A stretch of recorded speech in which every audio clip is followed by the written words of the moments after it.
చంద్రబాబు నాయుడు గారికి ఆయనని ఎంతో తిట్లు తిట్టి ఆయనకు అమర్యాదగా మాట్లాడి మన సభలో ఏడిపించారు.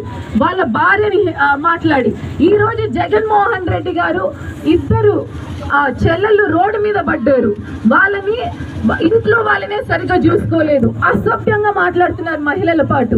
ఈ రోజు మహిళలే బుద్ధి చెప్తారని నేను కోరుకుంటున్నాను. మనిషి ఇంట్లో వాళ్ళని చూసుకోలేని మనిషి మనల్ని ఎట్లా చూసుకుంటారనుకుంటున్నారు? ఒకటి తప్పకుండా మీరు మామయ్య గారు చేసిన పనులు గతంలో 20 సంవత్సరాలు పాపం కష్టపడుతున్నారు, కానీ ఆయన ఓడిపోతూనే ఉన్నాడు. కానీ ప్రజలు ఎప్పుడు వెనుకడుగు వేయలేదు, మీ వెంటే ఉన్నాడు, మీకోసం పని చేశాడు.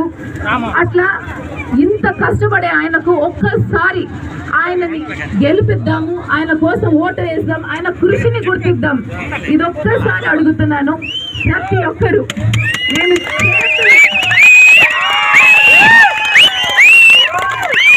చేతులు కలిపి జోడిస్తున్నాను నా పెద్దలకు, నా పార్టీ కార్యకర్తలకు, నా మహిళలకు, యువతకు, అందరూ ఈసారి మీ తప్పకుండా సాయశక్తుల కృషి చేసి మన మామయ్య గారిని గెలిపించుకోవాలని కోరుకుంటున్నాను.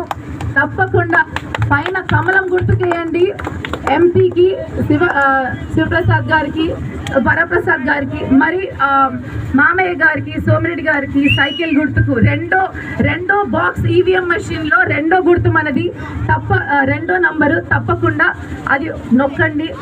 తప్పకుండా బాక్స్ పేలిపోవాలి.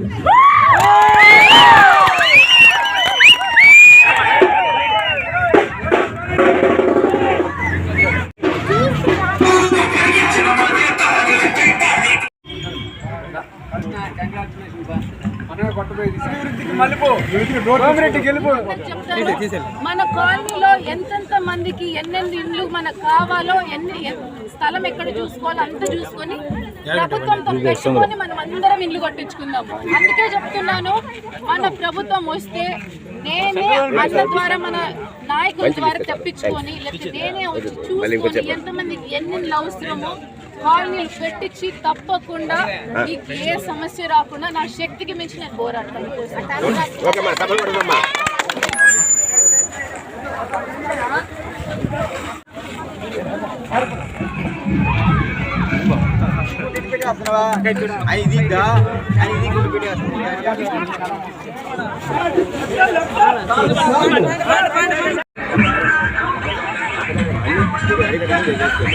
ఇదే మాట్లాడరా